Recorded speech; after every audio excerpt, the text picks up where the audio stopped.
இயற்கையான டேட்ஸ், பாதாம், பிஸ்தா, cash and honey கொண்டு தயாரிக்கப்பட்ட லயன் டேட் நட் பைட்ஸ். ஆச்சி அதிரசமா விடுங்க, கையில தட்டி சூடான எண்ணெயில பொரிச்சா அதிரசம் ரெடி. மைத்ரி மூவி மேக்கர்ஸின் தயாரிப்பில் பிரதீப் ரங்கநாதனின் டியூட் ரன்னிங் சக்சஸ்ஃபுல்லி. ஏன்னா ஒரு ஆக்டர்னு ப்ரூவ் பண்ணுறதுக்கே லப்பர் பந்து மாதிரியான ஒரு படம் வர வரைக்கும் ஆயிடுச்சு. சில பேர் வந்து ஏன் ஹீரோ அப்படின்னு, அது மீன் லீடர் ஏன் உடனே. மலையாள இண்டஸ்ட்ரியில் எல்லாருமே லப்பர் பந்து பார்த்துருக்காங்க, எல்லாரும் ரெஃபர் பண்ணாங்க, நிறைய இன்டர்வியூஸ் சொல்லியிருக்காங்க. அதே மாதிரி பிருத்திவிராஜ் சார் வந்து டைரக்டர் எனக்கு இன்ட்ரடியூஸ் பண்ணுறாரு. சார் இவர் டிஎஸ்கே சார் லப்பர் பந்தில் அன்டக்னஸ் கேரக்டர் பண்ணியிருக்கு சார், ஹைட் இருக்கு நான் பிருத்திவிராஜ் அப்படின்ட்டார். சார் உங்களை தெரியாமல் இருக்குமா சார்? படத்தோட பட்ஜெட் 14 lakhs அப்படின்ற மாதிரி நீங்கள் சொல்லியிருந்தீங்க. அப்படிங்கும்போது எப்படி எடுக்கிறது அப்படி ஒரு சாத்தியமாக இருந்ததுன்னு நீங்கள் நினைக்கிறீங்க? இருக்கிற சோர்ஸை வச்சு என்னால் என்ன பண்ண முடியுது அதை ஸ்டிச் பண்ணேன். இந்த கதை கரெக்டாக ஒர்க் ஆகும், ஆடியன்ஸ்க்கும் பிடிக்கணும், எந்தத்தையும் காம்ப்ரமைஸ் பண்ணிக்கூட டெக்னிக்கலாக. டிஆர்ஜியோட மினியேச்சர் வந்து 10 வருஷத்துக்கு முன்னாடி கண்ணை கலைமணி பண்ணோம். அதில் ப்ராப்பராக அவன் பண்ணியிருந்தான். அந்த படம் 4 ஃபிலிம் ஃபெஸ்டிவல் அவார்டு வந்துச்சு. ஓகே, இல்லை யாருக்குமே தெரியாது, எல்லா ஸ்டேட்டுக்கும் போச்சு. கலக்கப்போது யார் மாதிரி ஒரு காமெடி ஷோ பண்ணிட்டு காமெடி படங்களாக நடிச்சுட்டு நீ திடீர்னு ஒரு லப்பர் பந்துக்கு அப்புறம் ஒரு டிரான்ஸ்ஃபர்மேஷன் டூ உண்மையிலேயே ரொம்ப டெரரான ஆள் நானே நம்புற மாதிரியான ஜோனுக்கு போயிடுச்சு. எல்லாருக்கும் வணக்கம். வணக்கம் வணக்கம். எப்படி இருக்கீங்க எல்லாரும்? ஃபைன், நல்லா இருக்கும், சூப்பராக இருக்கும். டியர் ஜீவா பார்த்தேன், ட்ரெய்லர் பார்த்தேன், எனக்கு ரொம்ப ரொம்ப பிடிச்சிருந்தது. ஃபர்ஸ்ட் ஆஃப் ஆல் இதை பற்றி நான் நிறைய டேரக்டர்கிட்ட பர்சனலாக நான் காலில் பேசும்போது எனக்கு நிறைய விஷயங்கள் ஷாக்கிங்காக இருந்தது. ஸோ அந்த ஷாக்லேருந்து வருவோம். என்னென்னா இந்த படத்தோட பட்ஜெட் ஒரு ஃபீச்சர் ஃபிலிம் வந்துட்டு ஒரு 14 lakhs அப்படின்ற மாதிரி நீங்கள் சொல்லியிருந்தீங்க. அப்படிங்கும்போது எப்படி எடுக்கிறது அப்படி ஒரு சாத்தியமாக இருந்ததுன்னு நீங்கள் நினைக்கிறீங்க? பிகாஸ் நிறைய ஆப்பர்ச்சுனிட்டி தேடிட்டு இருந்தேன். இப்போ 1 கோடிக்கு படம் பண்ணணும், 2 கோடிக்கு படம் பண்ணணும் தேடிட்டு இருந்தேன். ஸோ அந்த ஆப்பர்ச்சுனிட்டிக்கான டைம் எடுத்துக்கிச்சு. இப்போ அந்த ஆப்பர்ச்சுனிட்டி எனக்கு கிடைக்கணும்னா இருக்கிற சோர்ஸை வச்சு என்னால் என்ன பண்ண முடியுது அதை ஸ்கெச் பண்ணேன். அப்போ அந்த ஸ்கெட்ச்க்கெலாம் யார் யார் எனக்காக பண்ணுவான்றப்ப டிஎஸ்கே வந்தான், ஆனால் 2 மியூசிக் டைரக்டர் வந்தாங்க. அப்போ அதுக்கான ஒரு ஸ்கிரிப்ட் பண்ணோம். ஸோ அப்படி ஸ்கிரிப்ட் பண்ணிட்டு இந்த கதை கரெக்டாக ஒர்க் ஆகும், பட் இது ஃபியூச்சர் ஃபிலிமாகவும் இருக்கணும், ஆடியன்ஸ்க்கும் பிடிக்கணும், எந்தத்தையும் காம்ப்ரமைஸ் பண்ணிக்கூட டெக்னிக்கலாக அப்படின்னு ஃபீல் பண்ணி தான். அதே மாதிரி 14 லட்சமாக தெரியக்கூடாது மினிமம் ஒரு இது வந்து ஒரு கோடியாக தெரியணும் அப்படிங்கிறது அங்கே மினிமம் தெரியும். ஓகே, அதுக்கு என்ன பண்ணீங்க? அந்த நம்ம வந்துட்டு இவ்வளோ பார்க்க கொஞ்சம் கிராண்டியராகவும் இருக்கணும், பட் இவ்வளோ கம்மியான பட்ஜெட்டில் எடுத்த மாதிரி தெரியக்கூடாதுங்கிறதுக்கு சில விஷயங்கள்லாம் இருக்கும்ல, அதுக்கு என்னென்னலாம் பண்ணீங்க? ஃபஸ்ட்டு லவ் ஸ்டோரியாக இருக்குன்னு டிசைட் பண்ணிட்டேன், இவன் ஹீரோவாக இருக்குன்னு டிசைட் பண்ணிட்டேன். அது ஒரு 2 கப்புளுக்கான ஒரு எமோஷனாக இருக்கணும், ஒரு ஈகோ, ஒரு மேரேஜ், லவ். ஃபஸ்ட்டு இந்த ஸ்கெலிட்டன் மட்டும் தான் நான் ஃபார்ம் பண்ணிக்கிட்டேன். அப்போ இதை எப்படி பண்ணலாம்? அப்போ இது ஒரு மேக்ஸிமம் ஒரு வீடு, ஒரு ஐடி கம்பெனி, ஒரு ஹாஸ்பிட்டல். ஸோ இதுக்குள்ளே ஒரு கணவன் மணிக்கான ஒரு எமோஷன் இருக்கணும். அப்படி அங்கேருந்து ஒவ்வொரு சீன்ஸும் எனக்கு வரும்போது ஒரு ப்ராப்பர் ஃபிலிமாக எனக்கு அது வந்துருச்சு. ஸோ அங்கேருந்து பிளான் பண்ணும்போது அதுக்கான டயலாக்ஸு, ஸ்க்ரீன் ப்ளே ப்ராப்பராக பண்ணி டிஸ்கஸ் பண்ணி அதுக்காக பண்ணோம். அப்படி பண்ணும்போது ரொம்ப கன்வின்சிங்காக எனக்கு இருந்துச்சு. அண்ட் மோரோ டெக்னீஷியன்ஸு இவர் ஃப்ரெண்டு, நான் ஃப்ரெண்டு, கேமராமேன் ஃப்ரெண்டு. இதில் வந்து எங்களுக்கு ஃப்ரெண்டு இல்லைன்னா ஹீரோயின் மட்டும்தான். அவங்கள மட்டும்தான் நாங்கள் வந்து இன்ஸ்டாகிராமில் வந்து அவங்க லைக் இந்த ரீல்ஸ்லாம் நிறையா பண்ணிட்டு இருந்தாங்க. மோரோ நிறைய ஆக்டிங் வீடியோஸும் பண்ணிட்டு பட் அதுக்குமே நாங்கள் சீக்கிரமாக காம்ப்ரமைஸ் ஆகலை. ஆடிஷன்ஸ் நிறையா பண்ணோம். ஆடிஷன் பண்ணி தான் நாங்கள் பண்ணோம். அவங்க ரெடியாக இருந்து கதை கேட்டு ஃபார்ச்சுனேட்டாக அவங்க திருச்சியாக இருந்தனால எங்களுக்கு பட்ஜெட் இன்னும் ஈஸியாக இருந்துச்சு. ஹோட்டல் செலவு பண்ணல, ஹோட்டல் அவங்க வீட்டிலேருந்து வந்துருவாங்க. எல்லாரும் அவங்க வீட்டுக்கு ஷூட் முடிச்சுட்டு வீட்டுக்கு போயிருவீங்க. இல்லை, ஹீரோயின் மட்டும் தான் வீட்டுக்கு போவாங்க, நாங்கள் எல்லாருமே ஒரே நாங்கள் ஸ்பாட்லேயே தங்கிட்டோம். எங்கே ஷூட் பண்ணாமே அங்கேயே தங்கிட்டோம். ஆனால் ஒரு ஹீரோ அவதாரம் அது வந்துட்டு எப்போதுமே அது ஒரு ஆச்சரியத்தை கொடுக்கும்ல. இப்போ உங்களை வந்துட்டு நாங்கள் வந்து ஒரு மிமிக்ரி ஆர்டிஸ்ட்டாக பார்த்துருக்கோம், காமெடி ஆக்டராக பார்த்துருக்கோம் நிறைய படங்கள். அப்படிங்கும்போது ஒரு கேரக்டர் ஆர்டிஸ்ட்டாக லப்பர் பந்தில் பார்த்தோம். அதுவே எங்களுக்கு ஒரு மிகப்பெரிய ஆச்சரியத்தை கொடுத்து, ஓ இவர்கிட்ட இதுவும் இருக்குது பாரு அப்படின்ற மாதிரியான ஒரு தாட் கொடுத்துச்சு. அப்புறம் எக்ஸ்ட்ராடினரி லவ் ஸ்டோரியாக இருக்கட்டும், இப்போது இந்த ஒரு விஷயம் எப்படின்னு இருக்குது? இந்த ஒரு ஹீரோ டிரான்ஸ்ஃபர்மேஷன் யாரெல்லாம் என்னென்னலாம் சொன்னால் ஃபஸ்ட்டு கூட இருக்கவங்க? டிரான்ஸ்ஃபர்மேஷனாக பார்த்தா லைக் வந்து ஏன்னா ஒரு ஆக்டர்னு ப்ரூவ் பண்ணுறதுக்கே லப்பர் பந்து மாதிரியான ஒரு படம் வர வரைக்கும் ஆயிடுச்சு. ஏன்னா அதுக்கு முன்னாடி ஒரு 17 ப்ராஜெக்ட்ஸ் நான் பண்ணியிருக்கேன். லைக் அது எல்லாமே பெரிய பெரிய படங்கள் தான். பட் எனக்கு அதில் பெருசாக ஸ்கோப் ப்ரூவ் பண்ண ஸ்கோப்பில் ஐ திங்க் பெட்டர் மேக்ஸ் மட்டும்தான் எனக்கு அதில் ஹியூமர் ஒர்க் ஆச்சு. லைக் அது ஒரு கேரக்டர் ரோல் தான், பட் அந்த ஹியூமர் ஒர்க் ஆச்சு. பட் ஆனால் அவங்களுக்கு என்ன ஆச்சரியம் இல்லாமல் இருந்திருக்குன்னா, டிவியில் இதுதான் பண்ணுவான், ஸோ அவன் பண்ணுறதுல ஆச்சரியம் இல்லை அப்படி இருந்தது. பட் லப்பர் பந்து அதை பிரேக் பண்ணிச்சு. அதுக்கப்புறம் பாம், இப்போ ரீசெண்டாக அர்ஜுன் தாஸ் அவர்களோட நடித்த பாம் வந்து அது வந்து இன்னொரு பரிணாமம் கொடுத்தது. நான் ஹீரோன்னு என்றைக்குமே இப்போ வரைக்கும் ஒரு படம் பண்ணணும் லீடாக அந்த ஒரு கோல் அந்த மாதிரிலாம் மைண்ட் செட்டில் இல்லை. எனக்கு ஒரு நல்ல கேரக்டர் ஆர்டிஸ்ட் ஆகணும். எல்லா படங்கள்லேயும் நமக்கு என்ன வேர்சட்டைலாக என்னென்னலாம் முடியுமோ, அது ஒரு நெகட்டிவோ அது ஒரு பாசிட்டிவோ என்ன ஜோன்லனாலும் ஓகே அவன் நம்பி டிஎஸ்கே கூப்பிடலாம், அந்த ஜோனில் வரணுன்றதுக்காக தான் நான் க்ரூம் பண்ணிகிட்ருக்கேன். நான் ஹீரோ ஆகணும்னு தட் மீன் இந்த ஹீரோன்றதை தாண்டி கதை நாயகனா ஏன் இதை நான் இந்த படத்துக்கு ஒத்துக்கிட்டதுக்கான ரீசன் என்னன்னா பிரகாஷ் தான். நான் வந்து ஸ்கிரிப்ட் கூட நான் ஃபுல்லாக பவுண்டு படிக்கல. ஏன்னா இவன் கூட நான் ஃப்ரம் த பிகினிங் நான் ஒர்க் பண்ணியிருக்கேன். என்னை ஹீரோவாக எனக்கு தெரிஞ்சு நானே என்னை மிரரில் பார்த்தது கிடையாது. நம்ம மிரரில் பார்க்கும்போது நம்ம ஹீரோவா அப்படின்னு நான் என்ன நம்பலை. நானே நம்பாத போது என்ன நம்பினது வந்து பிரகாஷ். என்னோடய இனிஷியல் ஸ்டேஜில் வந்து நான் பாடுவேன் லைட்டாக இல்லை. ஸோ பாடும்போது என்னை சிங்கர்னு ஒத்துக்கிட்டது இவன் தான், என்னை ஹீரோன்னு ஒத்துக்கிட்டது இவன் தான். ஸோ அப்போ ஒருத்தவங்க வந்து தன்னைத்தானே நம்பாத போது நம்ம கூட ஒரு நண்பன் வந்து டேய் நீ எனக்கு ஹீரோடா, நீ எனக்கு சிங்கர் ரவுண்ட் அந்த கேப்பபிள் இருக்குடா அப்படின்னா, ஓ அப்படியா அப்படின்னு நமக்கே டவுட் ஆகும். பட் அவங்க நம்பும் போது அந்த ஹோப் எனக்கு கிடச்சிது. சுற்றி இருக்கவங்க வந்து ஹாப்பியாக தான் இருக்குது. சில பேர் வந்து ஏன் ஹீரோ அப்படின்னு அது மீன் லீடர் ஏன் உடனே, சில பேர் வந்து நல்ல விஷயந்தான் உங்களோட நீங்கள் கேப்பபிள் தான் அப்படின்னு. ஸோ நான் எப்படி ஹீரோ பார்க்குறேன்னா, இப்போ உங்களுக்கு ஒரு கதை இருக்கும். உங்களோட கதைன்னு பார்த்தீங்கன்னா எங்கேருந்து கஷ்டப்பட்டு இன்றைக்கி இங்கே சினி உலகமில் ஒரு ஆங்கராக இருக்கீங்க. அப்போ உங்களுக்கு ஒரு கதை இருக்கும், அந்த கதையில் நீங்கள் தான் ஹீரோ. இவனுக்கு ஒரு கதை இருக்கும், இந்த கேமராமேனுக்கு ஒரு கதை இருக்கும், அந்த கதைக்கு அவர் ஒரு ஹீரோ. அப்படி இந்த கதை காலத்துக்கு இந்த ஜீவான்ற கேரக்டர் ஹீரோ. ஆக்சுவலாக டியர் ஜீவாங்கிறது யார் பேர்?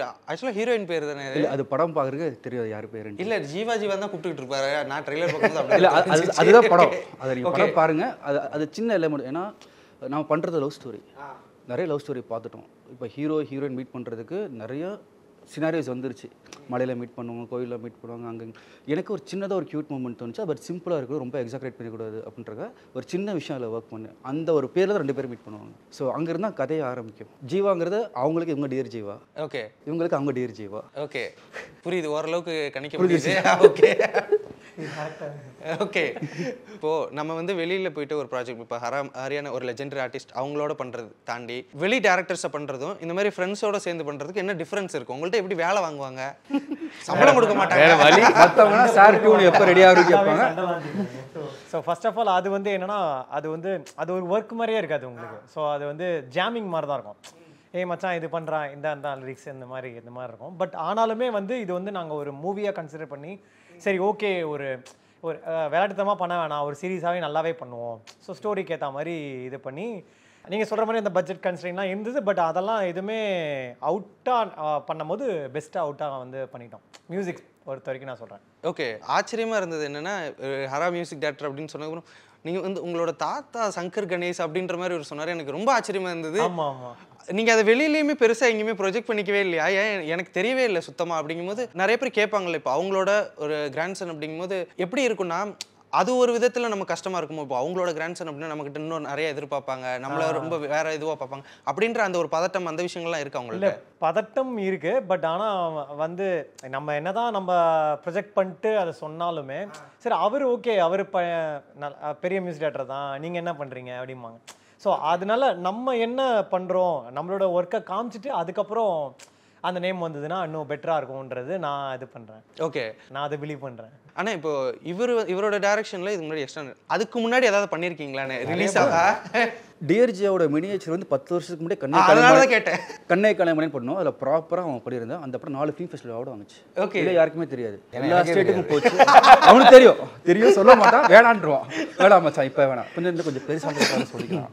4 ஃபிலிம் ஃபெஸ்ட் அப்போ வாங்குச்சு. மியூசிக் வாங்கிச்சு, டைரக்ஷன் வாங்கிச்சு, ஸ்க்ரீன் பேக்கு வாங்கிச்சு, டைலாக் வாங்கிச்சு. நல்லா அந்த படம் நல்லா போச்சு. அப்போ ஓகே, அப்போ இருந்து டிஎஸ்கேக்கும் இப்போ இருக்க டிஎஸ்கேக்கும் என்னென்ன வித்தியாசம் பார்க்குறீங்க? ஏன்னா அதோட மினியேச்சர் பண்ணியிருக்கீங்க, இப்போ அதோட ஒரு ஃபுல் ஃபீச்சர் ஃபிலிம் பண்ணியிருக்கும் போது என்னென்ன வித்தியாசங்கள்லாம் டிஎஸ்கே அவர்கிட்ட பார்க்குறீங்க? இல்லை அவன் இப்போ ரொம்ப பொறுப்பாக ஃபீல் பண்ணுறான். அப்போ வந்து ஒரு ஆப்பர்ச்சுனிட்டி கிடச்சா நம்ம பண்ணணும்னு வெயிட் பண்ணுறோம். இப்போ கிடைக்கிற ஆப்பர்ச்சுனிட்டி கரெக்டாக சின்சியராக பண்ணணும்னு வெயிட் பண்ணுறோம். அவனோட க்ரூமிங்லேருந்து நம்ம பண்ணுற ஒர்க்லேருந்து எங்கேயுமே தப்பாக போயிடக்கூடாது, ரெஸ்பெக்ட் பண்ணணும். அந்த ஒர்க்கே ரெஸ்பெக்ட் பண்ணணும். அந்த ஒர்க் பண்ணும்போது நம்மளே அவங்க ரெஸ்பெக்ட் பண்ணுறோம், அந்த அளவுக்கு வந்துட்டான். ஸோ அதை ரொம்ப பிலீவ் பண்ணுறேன், அது ரொம்ப இன்ஸ்பைரிங்காக பார்க்குறேன் அது. ஓகே, ஆனால் இப்போவுமே வந்துட்டு இப்போ சந்தானம் சார் வந்துட்டு ஒரு காமெடி டர்ன் ஒரு ஹீரோவாக ஆனாலுமே ஏதாவது ஒரு இடத்துல ஒரு ஹியூமர் பண்ணுவாரா அப்படின்னு சொல்லிட்டு ஒரு எதிர்பார்ப்போடு. ஏன்னா இன்னுமே நமக்கு அந்த ஒரு, ஏன்னா அவர் கிட்டத்தட்ட ஒரு 200 படம் பண்ணிட்டாரு காமெடியன் அப்படிங்கும்போது நம்மளால் டக்குன்னு அந்த ஒரு இது இல்லாமல் இப்போவுமே ஒரு ஹியூமர் அவர்கிட்ட இருந்து எதிர்பார்த்துட்டே இருக்கும். அப்படிங்கும்போது இப்போ டிஎஸ்கேஆர்னா அவர் ஏதாவது ஒரு ஹியூமர் பண்ணுவாரா, இல்லை ஏதாவது ஒரு இடத்துல ஒரு ஃப்ரீயாக இருப்பார் அப்படின்னு ரொம்ப ஸ்ட்ரிக்டாகவே இருக்கீங்க. இப்போ இந்த படத்துலையுமே அப்படி தான் இருக்குது. அப்படிங்கும்போது அந்த மாதிரியான மொமெண்ட்லாம் இப்போ எங்களால் இது பண்ண மாதிரி உங்களுக்கு அது எந்த அளவுக்கு கஷ்டமாக இருக்குது? இல்லை எனக்கு ஆக்சுவலாக காமெடி பண்ண இப்போ கஷ்டமாக இருக்குது ஆக்சுவலி. ஓகே, இப்போ ரீசெண்ட் ஆஃப்டர் லப்பர் பந்துக்கு அப்புறம் பாம் ஆகட்டும், இப்போ நான் மலையாளமில் பிருத்விராஜ் சாரோட ஒரு படம் பண்ணியிருக்கேன்.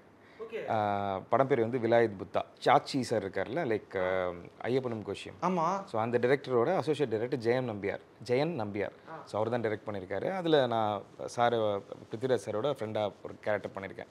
சூப்பர்ண்ணே. ஆமாம், ஒரு சின்ன விஷயம் தான், பட் ஸ்டில் எனக்கு இது லப்பர் பந்து பார்த்து எனக்கு வந்து ஆப்பர்ச்சுனிட்டி. அது அவங்க டிஎஸ்கே தான் வேணும்னு சொல்லி காசு பண்ணாங்க. அதுலேயும் நமக்கு ஒரு சீரியஸான கதாபாத்திரம் தான். இதெல்லாம் இப்படி கண்டினியூஸாக இப்போ நான் அருள்நிதி சார், அமீர் சார் கூட ஒரு படம் பண்ணுறேன், முடிச்சிட்டேன் அந்த படமும். அதுலேயும் லப்பர் பந்து மாதிரி ஒரு கிட்டத்தட்ட ஒரு கிரே ஏரியா மாதிரி ஒரு எனக்கு வரது எல்லாமே இப்போ ஒரு கேரக்டர் ரோலாக கிரே ஏரியாவாக ஒன்று இருக்குது, இல்லைனா எமோஷனாக இருக்குது. இதை தாண்டி நான் ஒரு படம் காமெடியாக பண்ணேன். அது வந்து நம்ம கிஷோர் இருக்கார்ல, அனபென் ஆக்ட் பண்ணிட்டு இருக்கான். இப்போ நாய்சேகர்னு ஒரு படம் சதீஷ் அண்ணனை வச்சு டைரக்ட் பண்ணார்ல. தெரியும். அவர் இப்போ ஹீரோவாக பண்ணுறாருல, அந்த படத்தில் நடிச்சிருக்கேன். அதில் எனக்கு காமெடியாக கூப்பிட்டாரு. எனக்கு காமெடியாக வரவே இல்லை அந்த டைமிங்.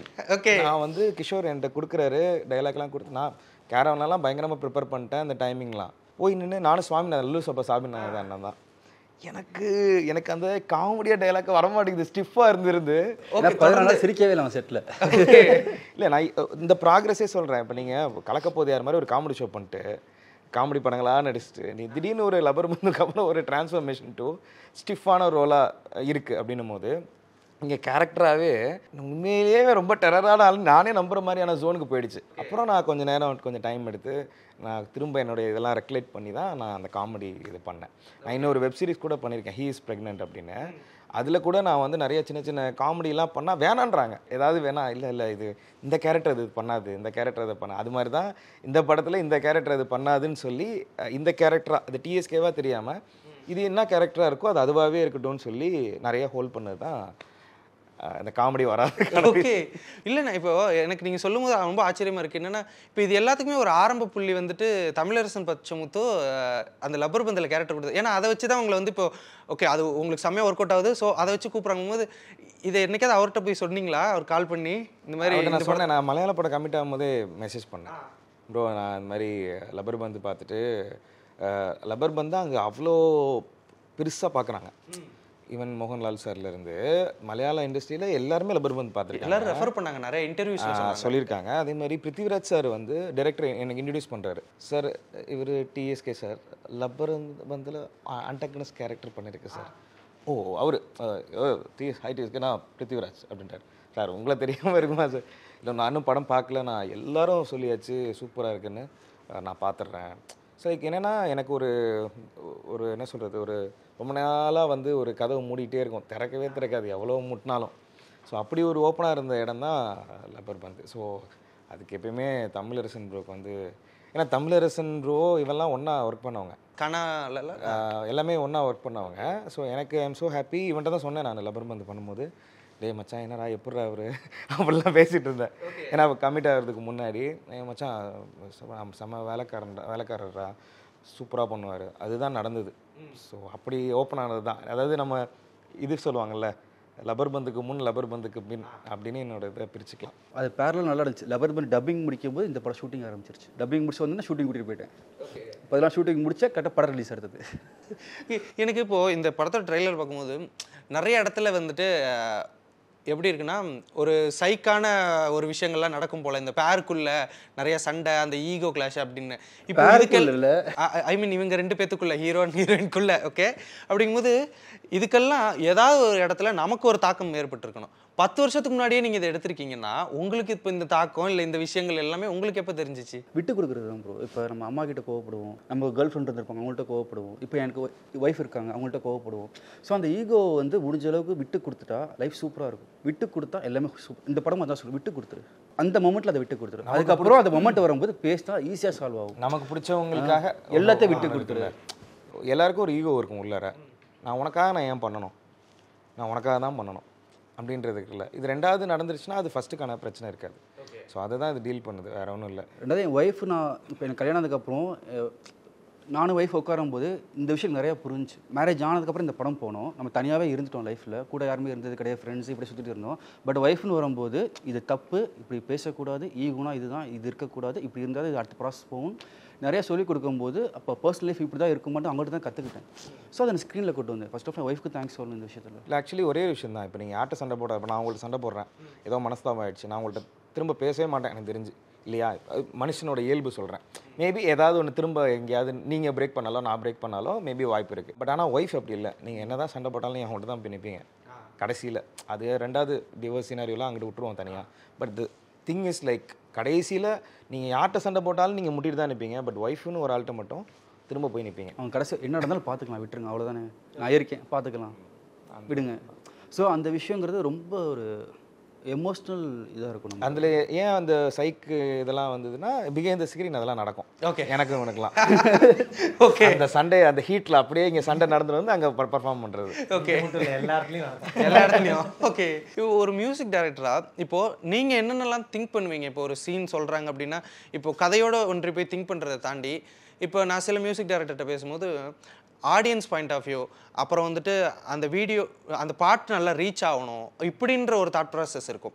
இப்போ கதையிலேருந்து வெளியே வந்துட்டு ஆடியன்ஸ்கிட்ட ரீச் ஆகணும், இந்த பாட்டு பெரிய ஹிட் ஆகணும் அப்படின்ற ஒரு தாட் ப்ராசஸ் இருக்குது. நீங்கள் என்ன தாட் ப்ராசஸில் இருப்பீங்க? இல்லை அப்படி ஒர்க் பண்ணால் எப்படிலாம் திங்க் பண்ணுவீங்க நீங்கள்? ஓகே, ஸோ இந்த ப்ராஜெக்டில் பொறுத்த வரைக்கும் ஃபஸ்ட்டு நாங்கள் என்ன டிசைட் பண்ணோன்னா, ஓகே நம்ம வந்து என்னென்னா எப்போவுமே யூஸ்வலாக இருக்கிறத விட நம்ம வந்து கொஞ்சம் அந்த இன்ஸ்ட்ருமெண்டேஷன்ஸ் கொஞ்சம் வந்து டிஃப்ரெண்ட்டாக அப்ரோச் பண்ணலாம் அப்படின்னா. இவன் வந்து கொஞ்சம் ஹிமேஷ் ரேஷ்மையாவோட ஃபேன் அப்படின்னா மியூசிக் ஸோ அவன் ஃபஸ்ட்டு வந்து சொன்னான், இல்லை எனக்கு ஹிந்துஸ்தானி பேட்டர்னில் ட்ரை பண்ணலாமா அப்படின்ற மாதிரி கேட்டான். ஸோ எனக்கு அது கொஞ்சம் சேலஞ்சிங்காக இருந்தது. ஏன்னா எல்லாமே இப்போது லவ் ஃபெயிலியர் சாங் எல்லாமே அந்த தப்லா டச்சு அந்த மாதிரி இருக்கணுன்றது கொஞ்சம் சேலஞ்சிங் தான். சரி ஓகே ட்ரை பண்ணலான்னு சொல்லிட்டு ஒரு முயற்சி ட்ரை பண்ணியிருக்கோம். சாங்ஸும் நல்லா போயிட்டுருக்கு. ஸோ மொத்தம் 5 சாங்ஸு அந்த மாதிரி தான் ஒரு மாதிரி பேசி ஒரு டீம் ஒர்க்காக தான் பண்ணியிருக்கோம். ஸோ இவர் தான் லிரிக் ரைட்டர். எல்லா லிரிக்கும் அவர் தான். ஓகே, ஒரு மினி டிஆர் சார் மாதிரி எல்லாமே பண்ணுவார். அதாவது இது பண்ணுவார், டைரக்ட் பண்ணுவார், லிரிக் எழுதுவார், திடீர்னு பிஆர் ஒர்க் பண்ணுவார். இல்ல அவரு அவர் தான் ஃபோன் பண்ணி இன்டர்வியூ கேட்டார். என்னோட படம் ப்ரோ, என் படம் வந்து எல்லாத்துக்கும் போகணும்னு ஆசைப்படுறேன். விளையாட்டுக்கு சொல்றேன். ஏன்னா நான் படம் நடிச்சுட்டு போயிட்டேன், அடுத்தடுத்த வேலைக்கு போயிட்டேன். இவரும் படம் மியூசிக் பண்ணிட்டு அடுத்தடுத்த வேலைகள் போயிட்டு இருக்காரு. ஆனால் இவனுக்கு என்னன்னா ப்ரொடக்ஷன் வந்து ஒரு புது ப்ரொடக்ஷன். எதாவது சொன்னல நம்மளை நம்பி நாங்கள் இதுக்கு முன்னாடி ஒன்று எக்ஸ்ட்ரானல் லவ் ஸ்டோரின்னு ஒன்று பண்ணோம். அதை பார்த்துட்டு எப்படிப்பா இதில் இந்த பட்ஜெட்டில் பண்ணீங்க? அப்போ நீங்கள் இந்த பட்ஜெட்டில் ஒரு படம் பண்ணணுன்னா எந்த பட்ஜெட்டில் பண்ணுவீங்க? இந்த நம்பரில் பண்ணலாம். இந்த நம்பரில் எப்படி பண்ண முடியும்? நான் இதுக்கு முன்னாடி கம்மியாக கூட சொல்லிட்டான், அவன் 14ஓட கம்மியாக சொல்லிட்டான், எப்படி பண்ண முடியும் அப்படின்னு சொல்லி நாங்கள் நம்ம சையத் அண்ணன் சொல்லிட்டு நம்ம தொப்பி வாப்பா, அவர் எங்களுக்கு ஒரு 10 வருஷம் ஃப்ரெண்ட்ஸு. அவரு ஃப்ரெண்டு தான் தொப்பி வாப்பான்னு சொல்லி நீ சொல்கிறது கடை இருக்கு இல்லையா, அதோடைய ஃபவுண்டர் தான் எங்களுக்கு ப்ரொடியூஸ் பண்ணவர். ஓகே, அவர் வந்து காம்ரேட்ஸ் ப்ரொடக்ஷன்ஸ் கரெக்டாக அவர் தான் சொல்லுவார். அதனால தான் ஸோ அவங்க வந்து ஒரு இனிஷியேட் எடுத்து சரி ஓகே நம்ம பசங்க, நம்ம ஊர் பசங்க, நம்ம பசங்களை நமக்கு தான் பண்ணணும்னு சொல்லி அவர் தான் உள்ள வந்தார் சையதானே. ஸோ அப்படி நடந்தது தான் அந்த படம். அண்ட் மோரோவர் ரஷாந்த் பற்றி சொல்லணும்னா படத்தில் பெரிய ப்ளஸ்ஸே வந்து மியூசிக் தான் ப்ரோ. படம் பார்த்தவங்களாம் சொல்கிறேன், நம்ம படம் ஸ்க்ரீன் ப்ளே, ஆக்டிங், ஸ்டோரி அதை தாண்டி ஒரு மியூசிக் வந்து படம் மியூசிக்கல் ட்ராமா பெரிய ஸ்ட்ராங். இப்போ நான் எக்ஸ்ட்ரானரியும் அவர் தான் மியூசிக் பண்ணார். ரஷாந்த் மியூசிக் பண்ணார்னா அந்த ப்ராஜெக்ட் வந்து சூப்பராக இருக்கும். அதாவது தட் மீன் எலிவேஷன்.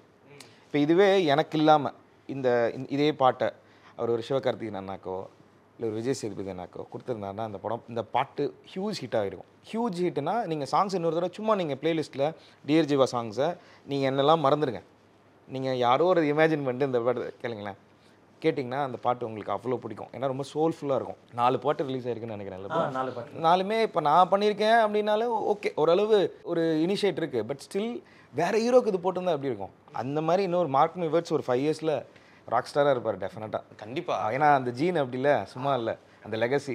ஆனால் இப்போது இதில் இருக்க இன்னொரு பெரிய ஒரு ஸ்பெஷலான ஒரு விஷயம் டிஆர்ஜியை பொறுத்த வரைக்கும் தீபாவளி ரிலீஸ் எல்லாருக்கும் அவ்வளோ சீக்கிரம் அந்த ஒரு விஷயம் நடந்துடாது. அப்படிங்கும்போது நீங்கள் ஃபஸ்ட் லீடாக பண்ணுற மெயின் லீடாக பண்ணுற ஒரு ஃபஸ்ட் ஃபீச்சர் ஃபில்மே தீபாவளிக்கு ரிலீஸ் ஆகுது. அப்படிங்கும்போது அது எந்தளவுக்கு ஒரு சந்தோஷமாக இருக்குது. ஏன்னா சின்ன வயசுலேருந்து அந்த தீபாவளி அப்படின்னா அவ்வளோதான் இருக்கும். உங்களுக்கு எப்படி இருக்குது? செம்ம ஹாப்பி. எனக்கு இப்போ கூட உள்ளே தான் சொல்லிட்டு இருந்தோம், நான் இந்த படம் எப்போ வேணால் ரிலீஸ் ஆகியிருக்க வேண்டியது, அங்கங்கே தள்ளி ஏன்னா அதாவது தட்டாத கதவு இல்லைன்ற மாதிரி காமிக்காத இடங்கள் இல்லை, அந்த மாதிரி எல்லா இடங்கள்லையுமே எப்படியாவது ஒரு இதை எப்படியாவது கொண்டு வந்துடணும் ஒரு தேட்டருக்கு. எனக்கு என்னென்னா இவனை வந்து டைரக்ட் பை பிரகாஷ் பாஸ்கர்னு ஸ்க்ரீனில் பார்க்கணும் அப்படின்றது எனக்கு பெரிய ஆசை. நான் ஹீரோன்றதை தாண்டி, நான் நடிக்கிறதை தாண்டி இவனை நான் வந்து டைரக்டராக பார்க்கணுன்றதுல ரொம்ப ஹாப்பி. ஸோ அது எனக்கு ரொம்ப இருந்தது. இது ஒரு தேட்ரிக்கல் ரிலீஸாக எப்படியா இருந்துட்டா ஹாப்பியாக இருக்குமேலாம் நினச்சேன். பட் தீபாவளி வரும்போது அது ரொம்ப ஹாப்பி ஆயிடுச்சு ஆக்சுவலி.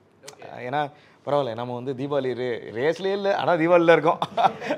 டென்ட் கோட்டா அதுக்கு நாங்கள் தேங்க்ஸ் சொல்லி அவனுக்கு கரெக்டான டைமில் அவங்களுக்கு படம் தெரிஞ்சதுனால இது நாங்கள் ரிலீஸ் பண்ணுறோம், உங்கள் படம் தியேட்டருக்கு வந்தால் என்ன நடக்குமோ அதை நாங்கள் ஓடிடியில் பண்ணித்தரோம் அப்படின்னு ரொம்ப ப்ராமிஸ் பண்ணாங்க. ஸோ இந்த டைமில் டென்ட் கோட்டா ரொம்ப தேங்க்ஸ் சொல்லி. மோரோவர் அந்த கான்செப்டையும் பிலீவ் பண்ணிட்டாங்க. ஏன்னா என்னை வந்து ஒரு கேரக்டர் ஆர்டிஸ்ட்டு, காமெடி ஆர்டிஸ்ட்டு, அவர் ஒரு படம் லீடாக பண்ணியிருக்காரு. அந்த மாதிரி ஒரு நிறைய பார்ப்போம்ல, லைக் வந்து தள்ளி விடுவாங்க நிறையா. ஸோ அப்படிலாம் இல்லாமல் நம்ம மேலே ஒரு சரி ஓகே இப்படி ஆரம்பித்தது தானே எல்லாமே, ஒரு சின்னதாக ஆரம்பித்தது தானே. ஸோ இது கண்டிப்பாக ஒரு பூமாக இருக்கும்னு நாங்கள் ஸ்ட்ராங்காக பிலீவ் பண்ணுறோம், அவங்களும் நம்பினாங்க. ஸோ அதனால் அது தீபாவளிக்கு கண்டிப்பாக. ஆனால் நம்ம படம் ரிலீஸ் ஆகுது அப்படிங்கும்போது கூட வந்துட்டு இப்போ பெரிய படங்கள் அப்படிங்கும்போது இப்போ டியூடாக இருக்கட்டும், பைசனாக இருக்கட்டும், பட்ஜெட் வைஸ் சொல்கிறேன், பைசனாக இருக்கட்டும், டீசல் அப்படின்னு சொல்லிட்டு ஒரு 3 படங்கள் ரிலீஸ் ஆகுது. இப்போ அவங்க கூட நம்ம காம்படிட் பண்ணுறோம் அப்படிங்கும்போது அந்த தாட் ப்ராசஸ்லாம் உங்களுக்கு வந்து போகுமா? சொன்னேன்ல, நாங்கள் ரேஸ்லேயே இல்லை. என்னது 2-3 இல்லை, இது 3 தாண்டி டீசல் டேரக்டர் இருக்கார் சண்முக சாமி, அவர் அசிஸ்டன்ட் டேரக்டர்னா ஃபஸ்ட்டு அவர் தான் ஒர்க். அடங்காத ஜிவி அதில் நானும் நடிச்சிருக்கேன். நீங்கள் இன்னைக்கு லப்பர் வந்து பார்க்குறீங்களா, அதுக்கு முன்னாடி விதை போட்டது அவர். அதில் தான் நெகட்டிவ் கேரக்டர் பண்ணேன் நான். அந்த படம் ரிலீஸ் ஆகலை, ரிலீஸ் ஆயிருந்தால் லப்பர் பந்தில் என்ன பேர் கிடச்சோ அது அடங்காத எனக்கு கிடச்சிருக்கும். ஓகே, ஒரு நெகட்டிவ் ஷேட். அதில் நான் சரத்குமார் சாருக்கு ரைட் ஹேண்ட் மாதிரி ஒரு கேரக்டர் பண்ணியிருப்பேன், மதிமாறன் ஒரு கேரக்டர். பாருங்க எவ்வளோ வருஷம் முன்னாடினாலும் எனக்கு ஞாபகம் இருக்குது அந்த கேரக்டர். படம் எப்பயும் நான் காலேஜ் படிக்கும்போது ரிலீஸ் ஆக வேண்டியது மாதிரிலாம் சொன்னாங்க. ஏன்னா சண்முகன் தான் முத சொன்னார், நீ ஒரு மாஸ்க் போட்டு சுற்றிட்டு இருக்க, நீ காமெடினே கிடையாது, உனக்கு காமெடின்றது நீ மாஸ்க் போட்டிருக்க, நீ மாஸ்க் இல்லாமல் நீ பார்த்தனா நீ கண்டிப்பாக நீ சூப்பர் கேரக்டர் ஆர்டிஸ்ட்டு, இல்லைனா வந்து ஒரு நெகட்டிவ் இல்லைனா நீ லீடாக கூட ஆகலாம். ஏன்னா உனக்கு அந்த நிறம் இருக்குது, அந்த நம்ம ஊர் கலர் இருக்குது, அது டெஃபினட். அவர் தான் முத சொன்னார், நான் அப்போ நம்பவே இல்லை. தம்பி நம்பவே இல்லைன்னா கலையானே அப்படி பண்ணுறீங்க. அப்பயே ஷூட் பண்ணுற கேட்பான், நான் டீ குடிச்சிட்ருப்பான், அவன் டீ குடிச்சிட்ருப்பான், என்ன மச்சான் சீரியஸாக பண்ணுற ஒர்க் ஆகுமா அப்படின்னு கேட்பான். பண்ணுடா, கண்டிப்பாக ஒர்க் ஆகும். நீங்கள் அப்படியே சுற்றி பார்த்தா ஒரு 10 வருஷம் கழிச்சு நான் டேரக்டர், அவன் ஹீரோ. ஏன்னா அந்த படத்தில் அடங்காதில்லை ஒரு சிங்கிள் ஷாட் ஒன்று பண்ணேன், ஒரு ஐ திங்க் ஒரு 5-6 பேஜஸ் நினைக்கிறேன். கேமரா ரோல் ஆச்சு, நான் ப்ரிப்பேர் பண்ணிவிட்டு பக்கத்தில் சரத்குமார் சார் எல்லாமே இருக்காங்க, கூட இருக்கலாம் பெரிய ஆர்டிஸ்ட், ஹிந்தி ஆர்டிஸ்டெல்லாம் எல்லாமே இருக்காங்க. எனக்கு என்னன்னு தெரில, அப்போ ஒரு ஏதோ முரட்ட தைரியத்தில் ஃபஸ்ட்டு டேக்கே வித்தவுட் எந்த ஒரு இது இல்லாமல் அவர் என்ன எதிர்பார்க்குறோ நான் பண்ணிட்டேன். ஆக்சுவலாக அந்த ஜூனியர் ஆர்டிஸ்ட்டாக இப்போ 500 பேர் 600 பேர் இப்போ ஜூனியர் ஆர்டிஸ்ட் உட்காந்துருக்காங்க. ஆக்சுவலாக கை தட்டணும், அவன் நான் பண்ணதை பார்த்து கை தட்டிட்டாங்க அந்த சிங்கிள் ஷாட்டை. அப்புறம் வந்து டேரக்டர் செம்ம ஹாப்பி, ஏய் சூப்பர் இதே எக்ஸ்ட்ரீம் க்ளோஸ் ஒன்று எடுத்துக்கலாமா, பண்ணிடலாம். அதுவும் செகண்ட் இமிடியேட் ஷாட்டில் பண்ணேன். ஆனால் அது எனக்கு எப்படின்னே தெரில அந்த மொமெண்ட்டு. ஸோ எனக்கு அந்த படம் வரணுன்னு இருக்கு. எனக்கு அதில் வந்து பிரகாஷ் அசிஸ்டண்டாக இருந்தான், நம்ம சண்முகண்ண படம், நம்ம ஹரிஷ் ப்ரோ லப்பர் பந்து, ஸோ அவரோட படமும் தீபாவளிக்கு வருது, லைக் டீசல் எல்லாம் அவங்க 2 பேர் சேர்ந்து பண்ணது தான். அப்புறம் மாரி செல்வராஜனை எனக்கு ரொம்ப பிடிச்ச இயக்குனர். அதே மாதிரி த்ரூ பயங்கரமாக பண்ணியிருக்காங்க. அது டெஃபினட்டாக அவரோட கெரியர்லேயே ஒரு வேறு லெவல் படமாக இருக்கும் பைசனை. அப்புறம் டியூடு சொல்ல வேணாம், பிரதீப் ப்ரோ வந்து என்னை நிறைய இடங்களில் அப்ரிஷியேட் பண்ணியிருக்காரு. நான் விஜய் டிவியில் நானும் என் மிஸ்ஸஸும் வந்து மிஸ்டர் அண்ட் மிஸ்ஸஸ் சின்ன திரைன்னு ஒன்று பண்ணோம். அதில் ஃபினாலியில் வந்து ஒரு தெருக்கூத்து வச்சு ஒரு கான்செப்ட், ஒரு ஸ்கிட் ஒன்று பண்ணேன் நானும் ஒய்ஃபும். அது பார்த்துட்டு அதுக்கு அப்ரிஷியேட் பண்ணார், பயங்கரமாக பண்ணியிருக்கீங்க அப்படின்னு. அப்புறம் லப்பர் வந்துக்கு அப்ரிஷியேட் பண்ணாங்க. ஸோ இந்த மாதிரி அவங்க அந்த நிறைய இடங்களில் நிறைய அப்ரிஷியேட் பண்ணாங்க என்ன. ஸோ அவர் ஒரு செம்ம லீக்கில் போயிட்டுருக்காரு. டியூடும் டெஃபினட்டாக அவருக்கு ஆஸ் அ ஆக்டராக அவருக்கு ஒரு ஹேட்ரிக்காக டெஃபினட்டாக இருக்கும். So I am so happy, like நம்மளோட தீபாவளி ரேஸில் அவங்க தனியாக ரேஸ் கொடுத்துட்ருக்காங்கன்னா நம்ம இங்கே ஓடிடியில் தனியாக ஒரு அந்த படம்லாம் தேட்டரில் பார்த்துட்டு வீட்டில் வந்து ரிலாக்ஸாக எங்கள் படத்தை அப்படி பாருங்கள். அந்த மாதிரி தான் நாங்கள் சொல்லுவோம்.